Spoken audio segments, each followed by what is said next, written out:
महकमा local government का 100% budget बल्दियाती अदारों और नुमाइंदों के ज़रिए सहमाई बुनियादों पर बालिहाज आबादी तकसीम किया जाए। इदारों की खाली नशिस्तों पर फिलफोर इलेक्शन करवाए जाएँ और इलेक्शन कमीशन को ज़रूरी फंड्स दिए जाएँ।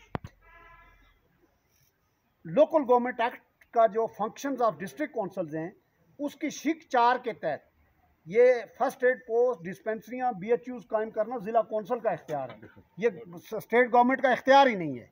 इन्होंने इस एक्ट की जो एक्ट प्रिवेल कर रहा है 1990 का, इसकी खिलाफ वर्जी की है। हम ये कहते हैं कि आप वापस लें, आपने MLAs मिनिस्टर को करना है, उनको तहसील हेडक्वार्टर हैं, उनके पास डिस्ट्रिक्ट हेडक्वार्टर हॉस्पिटल्स हैं, बड़े हॉस्पिटल्स हैं, वो उसमें वो करें। ये क्यों मतलब हमारा वो इख्तियार जो फर्स्ट एड पोस्ट का एक पोस्ट वाला इख्तियार है वो भी हमसे लेना चाहते हैं। अगर ये नहीं करेंगे तो इसके लिए ये जो हमारी कमेटी है इसने तय किया है कि इंशाल्लाह हम कोर्ट में भी जाएंगे, उस हेल्थ पैकेज को चैलेंज करेंगे। मुताबिक मालियाती कमीशन और लोकल गवर्नमेंट बोर्ड्स के नोटिफिकेशन और रूल्स 1 माह के तहत जारी किए जाएँ। देखें, हम ये मुतालबा इंशाल्लाह रखेंगे इसका, चूँकि ये मैन है इन डिटेल कि ज़िले के अंदर तमाम डिपार्टमेंट्स की जो एक्टिविटीज़ हैं वो एक तो ऑफिसरान जवाबदेह भी हूँ और वो ज़िला कौंसल के और जो मेंबर्स हैं, मेंबरान ज़िला कौंसल हैं, उनकी मशावरत से जो है वो हूँ। इसकी जो स्टाफ है, दफातर नहीं है, बिल्डिंग्स नहीं हैं, वो जो है वो सारी ज़रूरियात जो है वो ये पूरी किए जाएँ। ये है 25 जनवरी तक। वो ये है कि हर हल्के के जो MLA साहब हैं उनसे हमारे बल्दियाती नुमाइंदगान ये कॉन्सेंट लेंगे, ये बाकायदा तहरीरी तौर पे लेंगे कि बल्दियाती नुमाइंदों दो को आपको शेयर भी हम कर देंगे। 2 सिर्फ नुकात हैं उसमें। नंबर 1 तो ये है कि मसवदा असेंबली में पेश किया जाए और दूसरा ये है कि बल्दियाती नुमाइंदों को इख्तियारात दिए जाए। इन 2 नुकात पर तमाम MLAs दस्तखत करेंगे।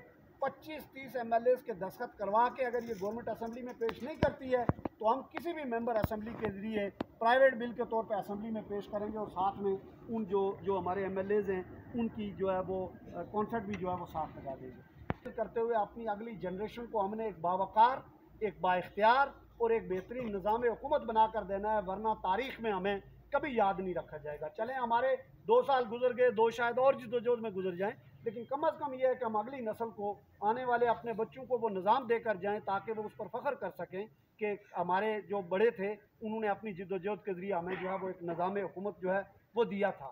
तो आगाज़ यहाँ से हो रहा है। हमें उम्मीद है कि इंशाअल्लाह इस आगे आने वाली तहरीक में आपकी कमेटी भी बनेगी, जावेद साहब ऐलान भी करेंगे, वो डिवीज़नल और ज़िले की सतह की कमेटी भी होगी।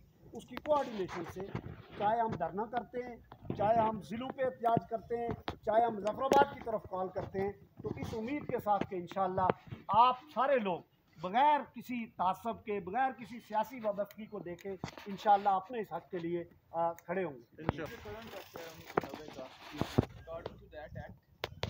अभी भी हमारे ज़िले चेयरमैन के पास काफ़ी हुकूक हैं, जैसे पुलिस, एडमिनिस्ट्रेशन और मुलाज़मीन चेयरमैन के मातहत ही हैं।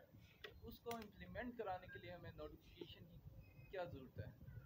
माज़रत अगर मेरी ये मैंने बात की वो है ना, ठीक है, उसी को इम्प्लीमेंट करा लें तो वो इम्प्लीमेंट क्यों नहीं होता? अच्छा, इसमें मैं एक जो आपका चले जो आपका नेशनल बिल्डिंग डिपार्टमेंट्स का नोटिफिकेशन है सेक्शन 9(2) के तहत, सेक्शन 9(2) के तहत गवर्नमेंट ने नोटिफिकेशन तो कर दिया है, लेकिन सेक्शन 9(2) के तहत उसको सर्कुलेट नहीं किया हुआ। डिपार्टमेंट्स में जो बात आप कर रहे हैं, चाहे पुलिस है, चाहे DC है, चाहे हाँ जी वो हैं, लेकिन उसमें एक बात जो कन्फ्यूजन उनको है ना, आप मेंबर जिला काउंसिल हैं, कन्फ्यूजन आपका बिल्कुल आपकी जगह दुरुस्त है कि एक्ट एक मौजूद है, उसके अंदर ये चीज़ है, लेकिन उसी एक्ट की सेक्शन 9 की सब क्लास 2 ये कहती है कि जो ही हमारी कंपोजिशन कंप्लीट कैसे होगी, जो ही हमारा एक तो हम बदरिया इंतखाब आए, ठीक है, इंतखाब के बाद जो ही हमारे हेल्प हुए, मतलब मैं चेयरमैन हूँ, चौधरी साहब बैठे, आफ्टर ज़ाहिर इसके जो है ना गवर्नमेंट ने मैंडेटरी है कि नोटिफिकेशन करना है कि नेशन बिल्डिंग्स ऑफिसर जितने भी है वो नोटिफिकेशन वो एक्ट ही किया है, वो एक्ट ही कहता है, वो किया हमारे धरने की वजह से, लेकिन किया कब? जुलाई 2024 में जब धरना दिया गया, लेकिन उसको अभी तक सर्कुलेट नहीं किया, यानी गवर्नमेंट की तरफ से ऑफिसर्स को जाता है ना कि आप नेशन बिल्डिंग डिपार्टमेंट से। और अच्छा, मैं इसकी थोड़ा वजाहत कर लूँगा सर। ठीक, कोई और बात जी जी, अच्छा, ये काफ़ी अभी आपको देखे जाते हैं। मैं आ जाता हूँ अपनी जगह पे। कर लें। दो क्वेश्चन है। नंबर 1 क्वेश्चन तो यह है कि हमारी सबकी अपनी अपनी पार्टी, जैसे उन्होंने बताया कि एफिलिएशन है पार्टियों से डिफरेंट, तो आप सबसे पहले क्यों नहीं अपने जो मतलब लेट से मुस्लिम नून के जो लोग हैं, जो पीपल्स पार्टी के लोग हैं, जो पीटीआई की दूसरी जमात है, वो अपनी लीडरशिप से जाके पहले उस लीडरशिप को मिले, उस लीडरशिप को बजाय एक वज़ीर-ए-आज़म को टारगेट करके उसी को ही निशाना बना के वो मकामी लोकल जो एमएलएज हैं प्लस जो लीडरशिप है उनके ज़रिए अगर जाया जाए, एक सजेशन एज अ मेंबर जिला कौंसिल। और दूसरा जो आप ये अभी जो इन्होंने बात की है सारी, इसमें जो इजाफी निश्चित है, जैसे कि मैं किसान सीपी एज अ मेंबर जिला कौंसिल, और हमारे ज़िले में आगे भी ये हमारी डिस्कशन चल रही थी कि हमें जो फंड दिए जा रहे हैं ना, बाकी ज़िला का मुझे नहीं पता, वो मेम्बरान जिला कौंसिल की मेहरबानी है कि वो हमें एलोकेट कर रहे हैं अपने बजट से काट के। आया ये जो आपकी तहरीक है, इसमें उन लोगों के लिए आपने क्या रखा हुआ है? अगर वो लेट से हम हमारे जैसे मैं समझ गया, मैं चूँकि इसको फेस कर रहा हूँ, मैं चेयरमैन हूँ, की जो सीट पे जो लोग आए वो इस तहरीक को जब भी कोई कामयाब करेगा यूथ ही करती है, आपको बता नौजवान से लेकर अब तक, तो उन लोगों के लिए इस जो आप मूवमेंट चला रहे हैं उनके लिए आपने क्या रखा हुआ है, ये आप? और इसी को आगे बढ़ाते हुए जो हमारे कोऑर्डिनेटर हैं जावेद आरिफ अब्बासी साहब, उन्होंने बड़ी तफसील से एक्ट के हवाले से सारी बात आपसे रखी। नौजवान मेंबर ज़िला कौंसिल, माजरत के साथ आपका नाम? हसन साहब, हसन अशरफ। आपने सवाल किया, आपने किया, पहले तो मैं आपके सवाल को तो खैर सेटिसाइड कर लिया गया। आपके जो सवालात हैं कि स्पेशल सीट्स वाले, इस पे हमारी बड़ी खुल के मैं आपसे बात करूं कि एक तो ये है कि जब जंग हुई गवर्नमेंट के साथ, मीटिंग्स ज़रा हमारी 12 होती रही, मेरे भाई जो यूसुफ बैठे हुए हैं, तो मैंने भी पीएम साहब को कहा कि आप जिस तरह असेंबली के अंदर टेक्नोक्रेट आते हैं, स्पेशल सीट्स वही हैं, वो आते हैं, आप उनको फंड्स देते हैं, और वो देते हैं आप कहाँ से? अपनी है उससे। अब उनको ये फंड्स नहीं देंगे। तो पिछला दफ़ा जो फंड्स आए आपके सामने आया कि यूसी वाइज पर यूसी 10-10 लाख रुपए आया, और कहा यह गया कि बेस्ड ऑन पॉपुलेशन जो है फंड्स दिए जाएंगे, यानी ज़रा जो मुंतखब डायरेक्ट होकर आए उनको फंड्स मिलेंगे।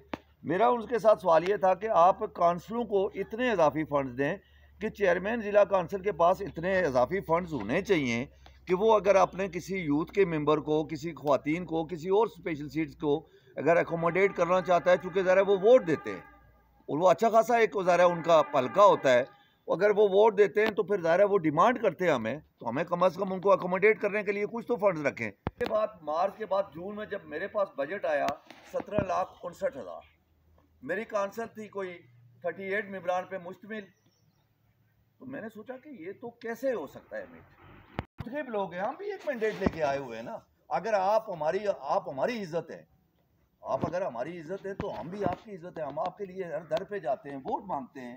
सारे लोग सारे पॉलिटिकल पार्टियों से आए हुए हैं, हर एक बड़ा डिबेट रहा इस सारे मामले में। कोई फिर आप यकीन करेंगे कश्मीर हाउस में 8 सेक्रेटरी, 9वां चीफ सेक्रेटरी यूसुफ साहब इसके गवाह है, 10 वज़ीर-ए-आज़म साहब, 4 घंटों पे हमारी डिबेट रही, और उसके बाद ये फैसला हुआ। जनाब वज़ीर-ए-आज़म ने ये फैसला किया कि आज मैं कमेटी बनाता हूँ और फौरी इस मसवदे को करें। जफराबाद के चेयरमैन इम्तियाज़ अब्बासी साहब मेंबर थे, इसी तरह जो है ना कोटली के चेयरमैन गफूर जावेद साहब मेंबर थे, 3 ज़िला काउंसिल से मेंबर आए, 2 शहरी हुकूमतों से, मेयर बाग आए, मेजर कयूम बेग और सिकंदर गिलानी जफराबाद आए। 5 रुकनी कमेटी बनी हमारी बल्दियाती नुमाइंदगान की और गवर्नमेंट की कमेटी के दरमियान 16 इजलास हुए सर। मेरी इस लीगल कमेटी का मैं आज भी मशकूर हूँ। कोई हमें TADA या कोई चीज़ नहीं देता है, और आपको पता है कि काउंसिलों में हमारी हालत क्या है। मैं सच्ची बात है कि मैं एक सियासी कारकुन भी हूँ, वकालत भी करता था। अल्लाह का बड़ा करम था कि चलो मेरी अपनी दाल रोटी चलती थी। जब से मैं चेयरमैन बना, मैंने दुकान पे जाके खाता खुलाया। मैं अल्फान आपसे कहता हूँ, कोई झूठ नहीं बोलता, मैं सफेदपोश पॉलिटिकल वर्कर हूँ, मेरे कोई पीछे बाप दादा की कोई इतनी विरासतें नहीं है। मैंने उनसे पूछा कि जी आप ज़ाहिर है हमें इख्तियार भी नहीं देते, ये सारी चीज़ें भी नहीं करते, तो फिर हम किस तरह करेंगे। फिर ज़ाहिर है इस पर ये कमेटी बनी, 16 इजलास हुए, मसवदा तैयार हुआ, मसवदे के मिनट्स भी जारी हो गए। हुकूमत की तरफ से मसवदे के मिनट्स जारी हुए, उस पर मैंने डाइसेटिंग नोट लिखा। कुछ चीज़ें उन्होंने अपनी मर्जी की डाली। मैंने कहा जी कि ये फैसले नहीं, ये फैसले हुए, फिर वो भी ठीक हुए। ये जो सब आखिरी मीटिंग कब हुई पीएम साहब के साथ हमारी? दिसंबर 10-11 यही हम आए सारे मुजफ्फराबाद। मैंने ही, चूँकि दोस्तों को शायद अक्सर होता भी यही है कि मैंने इनको फोर्स किया कि चलते हैं जी। हम वो बीमार थे, हम उनको मिलेंगे। राजा नवीद अख्तर गोगा को हमने कहा कि जी आप उनके साथ हैं तो आप रब्ता करवाएं हमारा। जनाब प्रेसिडेंट से मिले तो हमने प्रेसिडेंट से रिक्वेस्ट की कि सर आप तो इस निज़ाम के बड़े हामी थे, तो मेहरबानी करें हमारी वज़ीर-ए-आज़म से मुलाकात करवा लें आज। अच्छा, उनके कहने पे हमारी मुलाकात हुई वज़ीर-ए-आज़म साहब के साथ। बड़े टाइम बैठे हम, तुंदो तेज़ बातें भी हुई, तल्ख बातें भी हुई। सारी बातें होने के बाद ये बात उन्होंने वज़ीर लोकल गवर्नमेंट को बुलाया, फैसल राठौर वहीं आए। उन्होंने कहा जी कि वज़ीर कानून को बुलाए। वज़ीर कानून का पता चला वो कराची हैं। उन्होंने कहा कल नहीं तो परसों मैं मुजफ्फराबाद आऊँगा, वज़ीर कानून को भी बुलाएं और मसवदा वर्ड करें, ला में भेजें और वहाँ से वर्ड करके काबीना में भेजें।